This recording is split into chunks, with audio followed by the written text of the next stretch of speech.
Grace and peace be with you. Hi, my name is Mark. I'm the pastor at Sycamore Creek in Potterville. I have a brief thought for you today. It's based on Psalm 133 as I read through Psalms in my devotions. Last Friday, I shared a brief thought on Psalm 132, which is about God dwelling with God's people. Today's Psalm, Psalm 133, is about God's people dwelling with each other. We've imagined during these Psalms of Ascents, the section of Psalms that we're in right now, that the people of Israel, they're traveling to Jerusalem to worship and to celebrate, and they would sing these Psalms together. And you can imagine that it's a bit like they're on a road trip together with your family and your neighbors and their family.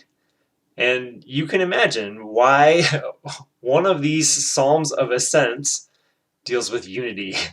Unity on that journey. It makes sense, doesn't it? Now, Psalm 133 tells us how good it is to live together in unity. That's right away in verse 1. Now, notice the exclamation point at the end of the first verse. Did you notice it? That's because the original Hebrew has a word that's a little bit like, look, look, or behold.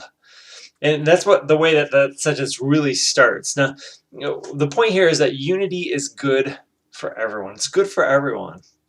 It produces flourishing.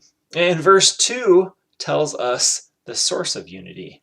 It's a downward movement, suggesting that the blessing of unity, well, it comes from above. It comes from God. God is the source of our unity. And in Hebrew, the word in verse 1 for good is the same word that's translated as precious in verse 2. You see, God's unity is excellent. It is agreeable. It is beneficial. It is precious.